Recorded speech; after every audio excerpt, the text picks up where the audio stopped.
नाजरीन आदाब, आप देख रहे हैं INN चैनल। मैं हूं शेख अहमद अली। आज की खास बात में हम देखेंगे कई अहम कौमी और बैनुल अक़वामी खबरें। मुल्क में कोरोना से बिगड़ रहे हालात पर वजीर आज़म नरेंद्र मोदी ने हफ्ते की रात 8 बजे एक अहम मीटिंग बुलाई। इसमें अलग अलग वजारतों के बड़े अफसर शामिल हुए। इस मीटिंग को लेकर पहले अंदाज़ा लगाया गया कि मुल्क में कहीं दोबारा लॉकडाउन जैसा फैसला लेने की तैयारी तो नहीं चल रही है। हालांकि बाद में पता चला कि वजीर आज़म मोदी मुल्क में कोरोना के हालात और वैक्सीनेशन को लेकर बातचीत कर रहे हैं।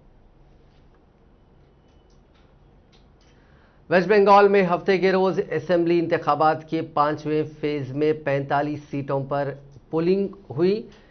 इसके लिए वोटिंग सुबह 7 बजे शुरू हुई थी। इलेक्शन कमीशन के मुताबिक शाम 6 बजे तक 78% पोलिंग हुई। इस फेज में जलपाईगुड़ी, कलिम्पोंग, दार्जिलिंग, नॉर्थ 24 परगना, नदिया शहर और नॉर्थ बर्धमान जिले में इंतखाबात हो रहे हैं। इस बीच नॉर्थ 24 परगना जिले में बीजेपी कैंडिडेट राजू बनर्जी के काफिले पर हमला हो गया। बनर्जी के मुताबिक उनकी कार पर पत्थर और बम फेंके गए। उन्होंने इलेक्शन कमीशन में इसकी शिकायत दर्ज कराई। वहीं डिगांग असेंबली सेगमेंट के कुरुल गाचा इलाके में मकामी लोगों ने सेंट्रल फोर्सेस पर फायरिंग का इल्जाम लगाया। मुल्क में कोरोना बेकाबू हो चुका है। रोज 2 लाख से ज्यादा मुतासरीन मिल रहे हैं। जनता डरी हुई है। सरकारें लोगों को सोशल डिस्टेंसिंग अपनाने और मास्क पहनने की नसीहत दे रही है, लेकिन इंतखाबी मुहिम के नाम पर खुद ही इन खवायद की धज्जियां उड़ाती दिख रही हैं यह हुकूमतें। अकेले वेस्ट बंगाल में अगले 8 दिन में वजीर आज़म नरेंद्र मोदी की 6, वजीर दाखिला अमित शाह की 10 और ममता बनर्जी की 17 रैलियां होनी हैं। इन भीड़ भरी मीटिंग्स के बहुत ही धमाको खैज नतीजे भी सामने आ रहे हैं। जब से इंतखाबी मुहिम शुरू हुई, वेस्ट बंगाल में 2600% तक कोरोना इन्फेक्शन बढ़ा है। 5 रियासतों में अब सिर्फ वेस्ट बंगाल ही बचा है जहां 3 मरहलों का इंतखाब बाकी है। वजीर आज़म मोदी, वजीर दाखिला अमित शाह और वजीर आला ममता बनर्जी रैलियां कर रही हैं। इन रैलियों में लाखों की भीड़ आती है।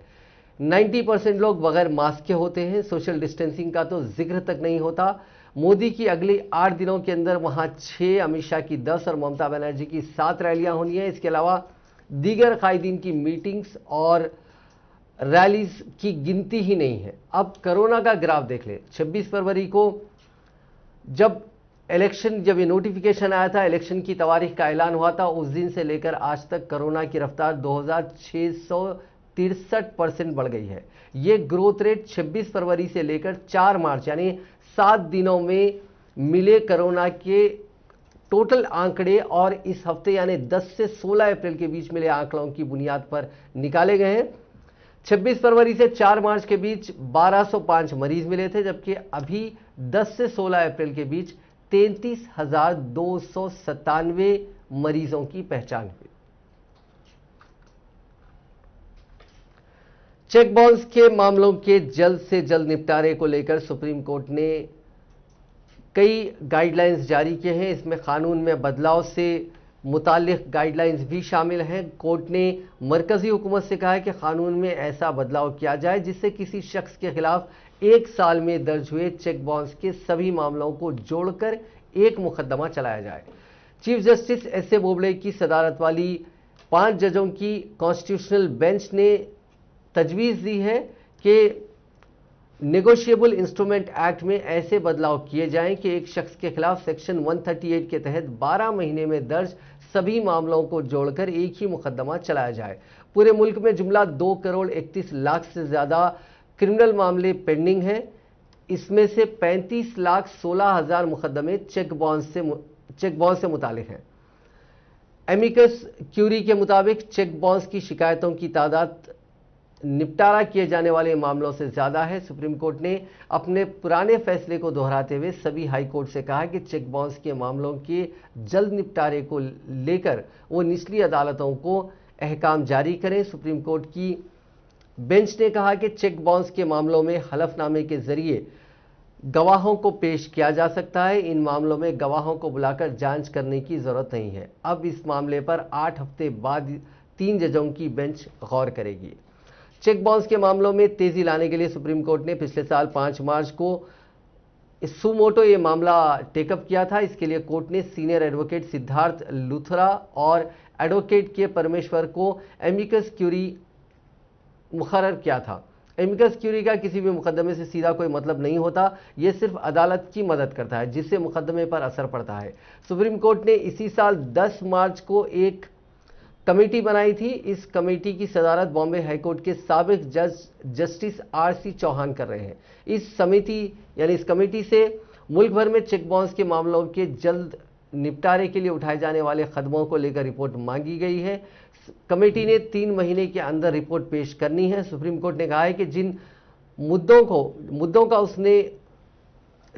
पर उसने गौर नहीं किया है उन पर यह कमेटी गौर करेगी।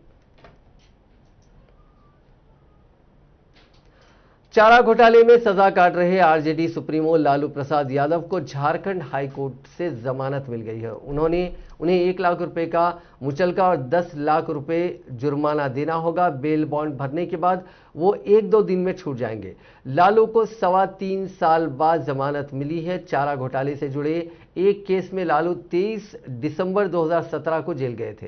कोर्ट ने लालू के सामने 2 शर्तें रखी हैं कि जमानत के दौरान लालू हाईकोर्ट से परमिशन लिए बिना मुल्क से बाहर नहीं जाएंगे और वो अपना मोबाइल नंबर और पता भी नहीं बदलेंगे। लालू यादव को इस शर्तिया जमानत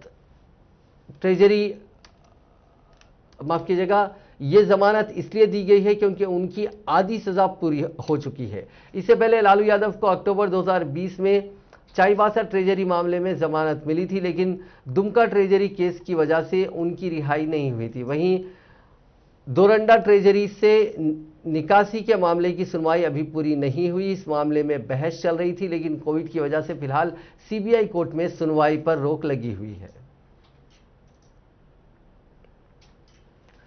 दुनिया भर में कोरोना से मुतासिर हुए मरीजों की तादाद आज 14 करोड़ के पार हो गई। बीते 24 घंटों में जुमला 8,12,000 नए केसेस मिले।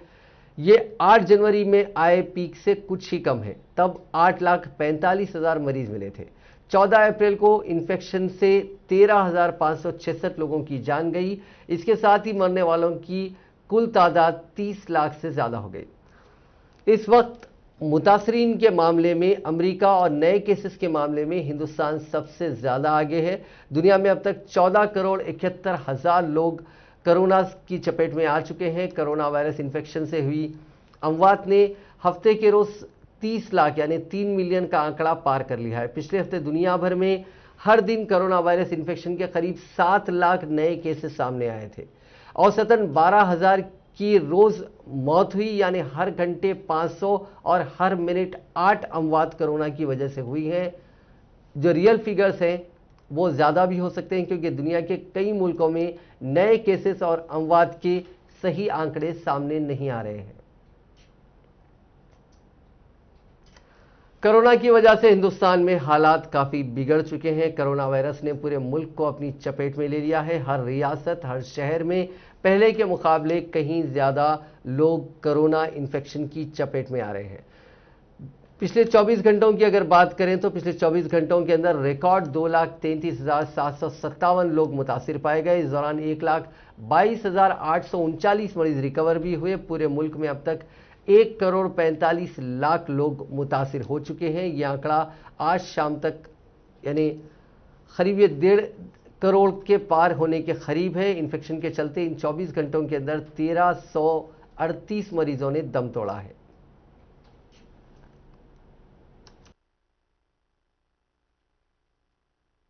तो स्थिति की गहराई और स्थिति की जो अभी की गंभीरता को ध्यान में रखते हुए हम लोग मिलजुल कर निश्चित रूप से जिस समय 2020 में हम लोगों ने लड़ाई शुरू की थी, तब ना वायरस के बारे में किसी को पता था, ना स्ट्रैटेजी के बारे में कोई पूरी किसी को कल्पना थी। और धीरे धीरे स्ट्रैटेजी भी दुनिया में इवॉल्व हुई लड़ाई लड़ने की, और भारत में भी इवॉल्व हुई।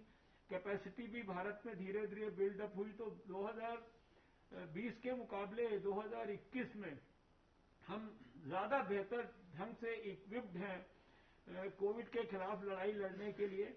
इंफ्रास्ट्रक्चर को भी जिस लेवल तक हमें एक्सपेंड करना है, हमें एक्सपेंड करने के बारे में भी जो है पर्याप्त अनुभव है जरूरत के हिसाब से। तो अभी हम अपनी अपनी स्टेट्स में जो जो चीजें हमें एक्सपेंड करनी है वो हम समय से पहले एक्सपेंड कर लें। जो जो आपको भारत सरकार से और सहायता चाहिए वो सहायता आप हम लोगों को बता दें। जैसे पिछले साल हम लोगों ने लगातार हर फ्रंट पर आपकी सहायता की है, उसी प्रकार से अभी भी हमें कोई सहायता किसी भी प्रकार से करने में कोई जरा सा भी संकोच नहीं है। टेस्टिंग के बारे में बार बार ये तो आग्रह पूर्वक कहा ही जाता है कि टेस्टिंग को जितना ज्यादा हम बढ़ाएंगे, जितना ज्यादा इसमें इंश्योर करेंगे कि आरटीपीसीआर टेस्ट मैक्सिमम हो, और 70-30 के जो रेशो की बात की जाती है उससे भी ज्यादा करेंगे तो और भी अच्छा होता है। 15 लाख के करीब देश की रोज टेस्ट करने की कैपेसिटी आज विकसित हुई भी है, और इवन ये पूरी की पूरी कैपेसिटी लगभग हम आज यूटिलाइज कर रहे हैं।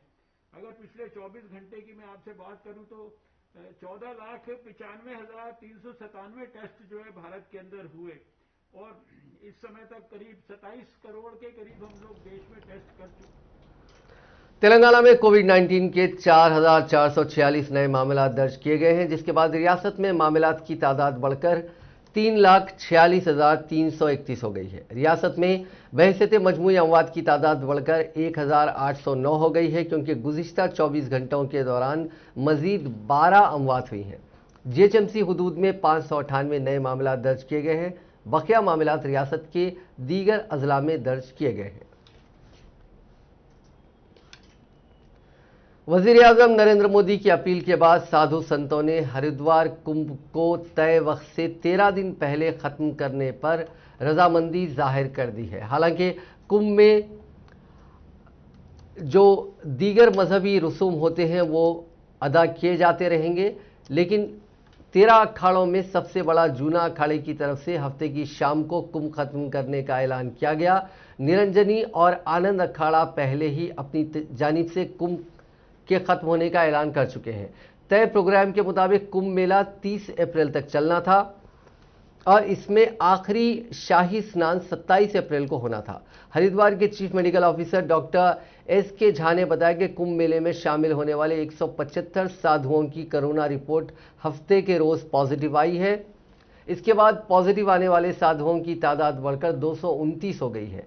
बढ़ते इन्फेक्शन को देखते हुए वज़ीर-ए-आज़म नरेंद्र मोदी ने जूना अखाड़े की आचार्य महामंडलेश्वर स्वामी अवधेशानंद गिरी से बातचीत की थी। उन्होंने कुंभ में लोगों के जमावड़े को खत्म कर उसे सिर्फ रस्मी तौर पर महदूद रखने की अपील की थी। कुछ अखाड़े वक्त से पहले कुंभ मेला खत्म करने की बात से नाराज थे।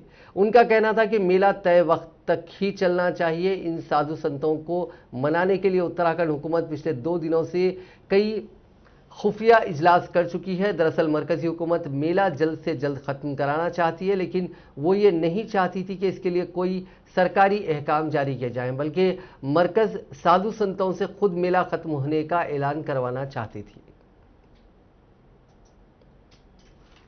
कांग्रेस सदर सोनिया गांधी ने कहा है कि कोरोना की वबा तेजी से फैल रही है और हर उम्र के अफराद इसका शिकार हो रहे हैं, लिहाजा हुकूमत को टीकाकारी की उम्र 25 बरस करनी चाहिए।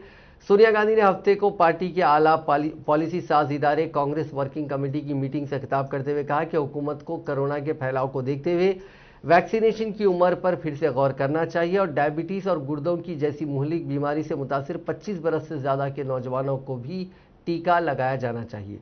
कांग्रेस सदर ने कहा कि मुल्क में मुतअद्दिद जगहों से वैक्सीन की कमी की इत्तलात मौसूल हो रही है, लेकिन हुकूमत ने 6.5 लाख से ज्यादा वैक्सीन बरामद की है। उन्होंने कहा कि हिंदुस्तान में कोरोना के सबसे ज्यादा मरीज हैं और उनकी तादाद को देखते हुए हुकूमत को पहले अपने लोगों को तहफ़्फ़ुज़ फराहम करना चाहिए और इसके लिए इस वैक्सीन का इस्तेमाल करना चाहिए।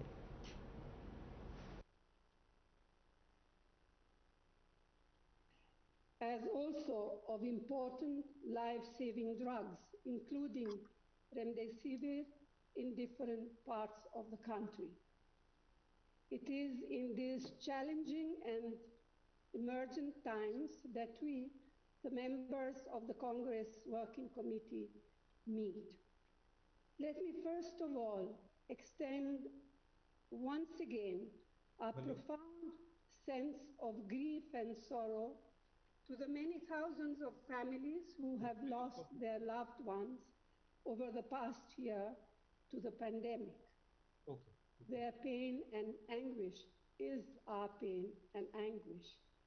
And let me also reiterate our deepest sense of gratitude and support for the frontline health workers and the medical fraternity who have been rendering phenomenal service in the face of the severest of pressures and risks. We salute their sense of duty and dedication. Recently, I had a detailed discussion with our chief ministers and some ministers who belong to alliance government. But what transpired was gross unpreparedness and avoidable advocism on the part of the Modi government in foreseeing, evaluating, and managing the crisis. Some of our chief ministers told me that they were left with just a few days of vaccines. They had no oxygen and they were running out of ventilators. But there has been a thundering silence on the part of government. On the contrary, some other states of interest to the BJP have been receiving preferential treatment in terms of equipment, etc. Instead of listening to the constructive suggestion of our party and seen as also of Congress की general secretary Priyanka Gandhi ने vaccine की किल्लत के सबब उसे दरामद करने के फैसले पर नुक्ताचीनी करते हुए कहा कि वो हिंदुस्तान जो वैक्सीन दूसरे ममालिक को बरामद करता था उसे आज वैक्सीन दरामद करने वाला मुल्क बना दिया गया है। ख्याल रहे कि कोरोना के बहरान के दौरान मुल्क के मुतअद्दिद शहरों में कोरोना वैक्सीन की किल्लत पैदा हो गई है। नाजुक हालात के पेश नज़र हिंदुस्तान के ड्रग कंट्रोलर जनरल ने रूसी तैयार करदा वैक्सीन स्पुतनिक 5 के हंगामी इस्तेमाल की मंजूरी फराहम कर दी है। अब रूसी वैक्सीन हिंदुस्तान की तरफ से दरामद की जाएगी।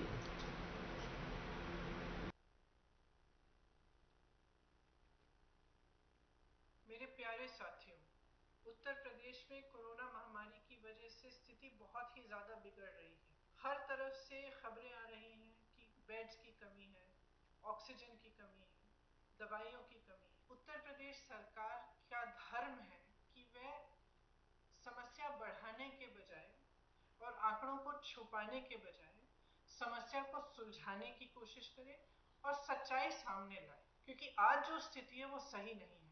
आप सोचिए कि 22 करोड़ लोगों में से सिर्फ 85 लाख लोगों को वैक्सीन लगी है।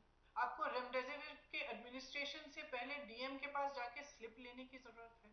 बेड्स उपलब्ध नहीं है, ऑक्सीजन उपलब्ध नहीं है। हिंदुस्तान दुनिया का सबसे बड़ा वैक्सीन मैन्युफैक्चरर है, लेकिन हिंदुस्तान में ही कमी हो रही है क्योंकि हमने अपने पीआर के लिए और भगवान जाने किस लिए वैक्सीन को एक्सपोर्ट कर दिया और अलग अलग देशों में भेज रहे हैं, जबकि हमारे यहाँ कमी है। इसकी प्लानिंग ठीक तरह से करनी चाहिए थी, ठीक है नहीं की। अब भी समय है कि ठोस स्ट्रैटेजी बनाई जाए, मजबूती से कदम उठाए जाए और जो सबसे ज्यादा पीड़ित हैं, जो गरीब जनता है, उनके लिए फाइनेंशियल सपोर्ट मिलनी चाहिए। जो छोटे छोटे व्यापारी हैं, जो दुकानदार हैं, जिनका फिर से बिजनेस बंद होने जा रहा है, उनके लिए खास तौर से कोई पैकेज ढूंढा जाए। मैं आग्रह करना चाहती हूँ उत्तर प्रदेश सरकार से कि आपका प्रशासन आक्रामक होने के बजाय संवेदनशील बन जाए। कांग्रेस पार्टी की उत्तर प्रदेश सरकार के साथ राजनीतिक मतभेद हो सकती है, वो तो है ही और हमेशा रहेगी, लेकिन इस समय मैं कहना चाहती हूँ कि हम सब एक साथ खड़े हैं। कांग्रेस पार्टी जनता के साथ कंधे से कंधा मिलाकर इस महामारी का सामना करेगी। आप सबकी भी जिम्मेदारी बनती है कि सारे नियमों का आप पालन करें, मास्क पहनिए, हो सकता है तो डबल मास्क पहनिए, घर से कम निकलिए, हाथ खूब धोएं, तो इन पर जरूर ध्यान दीजिएगा और अपनी जिम्मेदारी की आप पूरी सावधानी। हिंदुस्तान में कोरोना वायरस का बहरान शिद्दत इख्तियार कर रहा है और बड़ी तादाद में लोगों की जानों का ज़िया हो रहा है। मुल्क के कई शहरों में शमशानों और कब्रिस्तानों में बड़ी तादाद में मैयतों की आखिरी रसूमात अदा हो रही हैं। दरियासना कांग्रेस के साबिक सदर राहुल गांधी ने वज़ीर आज़म नरेंद्र मोदी के एक पुराने बयान के हवाले से उन पर तंज किया। उन्होंने अपने ट्वीट में कहा कि शमशान और कब्रिस्तान दोनों जो कहा सो किया। ख्याल रहे कि वज़ीर आज़म नरेंद्र मोदी ने उत्तर प्रदेश के असेंबली इंतखाबात के दौरान शमशान और कब्रिस्तान के हवाले से बयान दिया था, जो काफ़ी ज़ेर बहस रहा था। वज़ीर आज़म मोदी ने 19 फरवरी 2017 को फतेहपुर में मुनक़िदा एक जलसे आम से खिताब करते हुए कहा था कि अगर गांव में कब्रिस्तान बनता है तो शमशान भी बनना चाहिए। अगर रमज़ान में बिजली आती है तो दिवाली पर भी आनी चाहिए। कांग्रेस लीडर राहुल गांधी ने वज़ीर आज़म के इसी बयान की बुनियाद पर अब उन पर हमला बोला है। खबरजी राहुल गांधी ने अपने एक दीगर ट्वीट में कहा कि मरकजी हुकूमत की कोविड हिकमत अमली अटैच 1 तुगलकी लॉकडाउन, स्टेज 1 तुगलकी लॉकडाउन, स्टेज 2 घंटी बजाओ, स्टेज 3 प्रभु के गुण गाओ।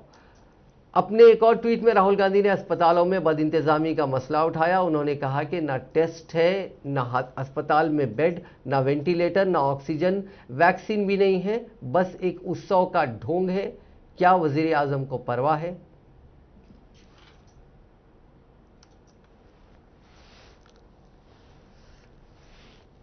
Constant declaration of victory on the behalf of the government and also a sense of हाँ सर, वही arrogance मेरे को डाउट है, on आगे behalf अपने of को the government. that हाँ ठीक है कर दिया. So it is the nature of this क्या government, करेंगे? the way of their action that is causing this problem. They have basically taken off all our warning systems and shut them down, and we are in the middle of the ocean in a storm, and now the ship has no idea where to go. This constant declaration of victory on the behalf of the government and also a sense of arrogance on दुनिया भर में corona virus और उसकी vaccination के दरमियान कशमकश का सिलसिला जारी है। साइंसदानों की जानिब से इस वबाई मर्ज के खिलाफ मौसर वैक्सीनेशन की पेशकश करने के बाद हाल ही में बाज़ बयानात वैक्सीन दिए जाने के मंसूबों में तब्दीलियों का भी इशारा दे रहे हैं। अमरीकी दवासाज कंपनी फाइजर ने कोरोना वायरस के खिलाफ अपनी तीसरी वैक्सीन का ऐलान किया। कंपनी के मुताबिक ये खुराक दूसरी खुराक के तकरीबन 12 माह बाद दी जाएगी। फाइजर के एग्जीक्यूटिव डायरेक्टर एल्बर्ट बोरला ने जुमेरात के रोज जारी बयान में बताया कि लोगों को दूसरी खुराक के 12 महीने के बाद तीसरी खुराक की जरूरत होगी। एक अमरीकी न्यूज़ नेटवर्क के मुताबिक इस बात का भी इम्कान है कि कोरोना वायरस के खिलाफ लोगों की हर साल वैक्सीनेशन की शायद उन्हें ज़रूरत पड़े। एल्बर्ट बोरला ने यह बयान रवां 1 अप्रैल को दिया था, ताहम ये गुज़िश्ता रोज़ सामने आया। इससे कबल अप्रैल में ही फाइजर और बायोएनटेक कंपनियों ने कहा था कि 2 खुराकों पर मुश्तमिल उनकी मुश्तरका वैक्सीन पहली खुराक के बाद कोरोना के खिलाफ 91% और दूसरी खुराक के बाद कोरोना के खिलाफ 95% तक तहफ़्फ़ुज़ फराहम करती है। जर्मन चांसलर एंगेला मैर्केल को दुनिया की ताकतवर तरीन खातून करार दिया जाता है, लेकिन कोरोना वैक्सीन लगवाने के लिए उन्हें भी अपनी बारी का कई हफ्ते तक इंतज़ार करना पड़ा। यहाँ तक कि अपनी बारी का इंतज़ार ना करने और क़तार तोड़ने पर कानूनी कार्रवाई भी की जा सकती है। दुनिया के कई कायदीन के बरक्स सिर्फ एक तस्वीर और चंद लाइनों के साथ बस ये बताया गया कि जर्मन चांसलर एंगेला को कोरोना वायरस के खिलाफ एस्ट्राजेनिका की वैक्सीन लगा दी गई है। 66 साला मैर्केल को यह इंजेक्शन बर्लिन के एक बर्लिन के एक सेंटर में लगाया गया। यह सेंटर आम शहरियों को वैक्सीन लगाने के लिए दिन रात काम कर रहा है। जर्मनी की अपनी तैयार करदा वैक्सीन बायोएनटेक फाइजर को अब तक की बेहतरीन वैक्सीन करार दिया जा रहा है, लेकिन जर्मन चांसलर को ब्रिटिश स्वीडिश एस्ट्राजेनिका वैक्सीन लगाई गई, क्योंकि जर्मनी में 60 साल से ज़्यादा उम्र के अफराद को यही वैक्सीन लगाई जा रही है। मैर्केल को वैक्सीन लगाए जाने का ऐलान जर्मन चांसलर के तर्जुमान ने अपने ट्विटर अकाउंट पर किया। हालिया हफ्तों के दौरान सहाफ़ियों की तरफ से बार बार जर्मन चांसलर से सवाल किया जाता रहा है कि आखिर वो खुद को कोरोना वैक्सीन कब लगवाएंगे और आया वो भी 60 बरस से ज़्यादा उम्र के दीगर शहरियों की तरह एस्ट्राजेनिका की वैक्सीन ही लगवाएंगी। जर्मन चांसलर का जवाब हमेशा एक सा होता था, जब भी मेरी बारी आई मैं भी वैक्सीन लगवा लूंगी और अगर एस्ट्राजेनिका ही लगाई गई तो मैं ये फैसला भी कबूल करूंगी। चांसलर मेर्केल भी आगाह थी कि वैक्सीन का मौजू एक हिस्सास मौजू है। खासकर जर्मनी में न सिर्फ जर्मन चांसलर बल्कि दीगर सियासतदान भी इस हकीकत से आगाह है कि कवायद और ज़वाबित तोड़कर दीगर लोगों से पहले वैक्सीन लगवाने का नतीजा शदीद अवामी गम गुस्से का होगा। खबरअज़ीज़ जर्मन सदर फ्रैंक वॉल्टर ने भी वैक्सीन लगवाई थी, लेकिन इस हवाले से उनके ऑफिस से सिर्फ एक प्रेस रिलीज ही जारी की गई थी, जिसके मुताबिक उनको भी एस्ट्राजेनिका वैक्सीन ही लगाई गई। 65 साल जर्मन सदर की जानिब से जारी करदा एक बयान में कहा गया था कि मुझे जर्मनी में वैक्सीन की मंजूरी देने वाले निज़ाम पर एतमाद है। कोरोना के खिलाफ जंग में वैक्सीन का बुनियादी किरदार है। आप भी मेरे साथ शामिल हो जाइए। ताहम कई दीगर मुल्कों के सियासतदान जर्मन चांसलर के बरक्स सबसे पहले और मीडिया की भरपूर मौजूदगी में ऐसी वैक्सीन लगवा चुके हैं। बरतानवी वज़ीर आज़म बोरिस जॉनसन ने वैक्सीन लगवाते वक्त मीडिया की भरपूर तवज्जो हासिल की थी। इसी तरह 78 साल अमरीकी सदर जो बाइडन अभी व्हाइट हाउस में मुंतकिल भी नहीं हुए थे कि उन्होंने सैकड़ों कैमरों के सामने वैक्सीन लगवाई थी और ख़ुद हिंदुस्तान के वज़ीर आज़म नरेंद्र मोदी के बारे में तो आप जानते ही हैं। कोरोना मरीजों के लिए लाइफ सेविंग माने जाने वाले रेमडेसिविर इंजेक्शन भोपाल के हमीदिया हॉस्पिटल से चोरी हो गए। चोरों ने सेंट्रल स्टोर की ग्रिल काटकर 853 रेमडेसिविर इंजेक्शन चोरी कर लिए। रेमडेसिविर किल्लत के बीच मध्य प्रदेश में सरकारी अस्पताल से पहली बार इंजेक्शन चोरी होने का मामला सामने आया है। हुकूमत ने भोपाल के सबसे बड़े सरकारी अस्पताल में ये इंजेक्शन शदीद तौर से मुतासिर मरीजों के इलाज के लिए भेजे थे। इंजेक्शन गायब होने की जांच के अहकाम दे दिए गए हैं। मुल्क भर में कोरोना के संगीन मरीजों को लगाया जाने वाला रेमडेसिविर इंजेक्शन बाजार से गायब हो गया था। मध्य प्रदेश के भोपाल, इंदौर में तो इसके लिए लंबी लाइनें लगी थी। ऐसे में सरकारी अस्पतालों से ये इंजेक्शन देने का इंतज़ाम किया गया था। रियासत के अहम शहरों में हेलीकॉप्टर से इंजेक्शन पहुंचाए गए। हमीदिया अस्पताल के मरीजों के लिए हुकूमत ने 853 रेमडेसिविर इंजेक्शन भेजे थे। जुमे के रोज़ ये इंजेक्शन अस्पताल पहुंचे थे और हफ्ते को उन्हें मरीजों को लगाया जाना था। स्टोर रूम से हफ्ते की सुबह जब मरीजों को लगाने के लिए स्टोर रूम में इंजेक्शन निकाले जाने थे तो उसके बॉक्स वहां मौजूद नहीं थे। लाइफ सेविंग इंजेक्शन गायब होने के बाद हड़कंप मच गया। अस्पताल इंतज़ामिया ये पता लगा रहा है कि इंजेक्शन के साथ किसी और दवा की चोरी हुई या नहीं। इस मामले में अस्पताल के डायरेक्टर ID चौरसिया ने कहा कि इंजेक्शन चोरी होने की जानकारी मिली है, मामले की पुलिस जांच कर रही है। मध्य प्रदेश में रेमडेसिविर इंजेक्शन को लेकर हुई मारामारी के बीच हुकूमत ने इसकी जो खरीदारी है, इंपोर्ट है, वो उसके लिए नई गाइडलाइंस जारी की थी। इसके मुताबिक भोपाल, इंदौर, उज्जैन व देवदास को छोड़कर दीगर जिलों में 50% injection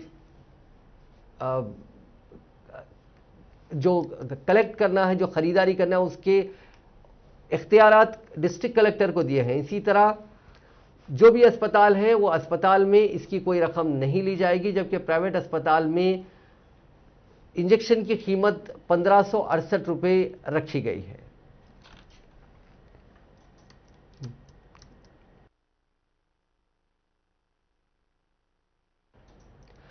film star Sonu Sood corona positive पाए गए। सोशल मीडिया पर उन्होंने ये जानकारी शेयर की है। सोनू ने लिखा कि मैं आपको इतला देना चाहता हूं कि कोविड-19 का मेरा टेस्ट पॉजिटिव आया है, इसलिए मैंने खुद को क्वारंटाइन कर लिया है। हम आपको एक और बड़ी खबर आपको सुनाते हैं। तमिल के पॉपुलर एक्टर विवेक का हफ्ते की सुबह 59 साल की उम्र में इंतकाल हो गया। उन्हें हार्ट अटैक आने के बाद जुमे के रोज़ चेन्नई के एक प्राइवेट हॉस्पिटल में भर्ती करवाया गया था। रिपोर्ट्स के मुताबिक विवेक ने सुबह 4:35 पर अस्पताल में आखिरी सांस ली।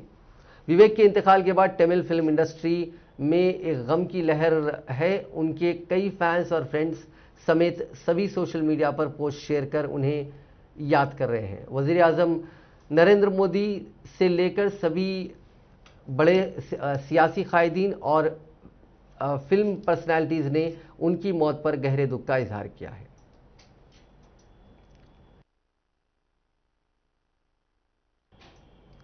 नाज़रीन, आज की खास बात में बस इतना ही। आपसे कल मुलाकात होगी नई खबरों के साथ, नए एनालिसिस के साथ। फिलहाल दीजिए इजाज़त। खुदा हाफिज़।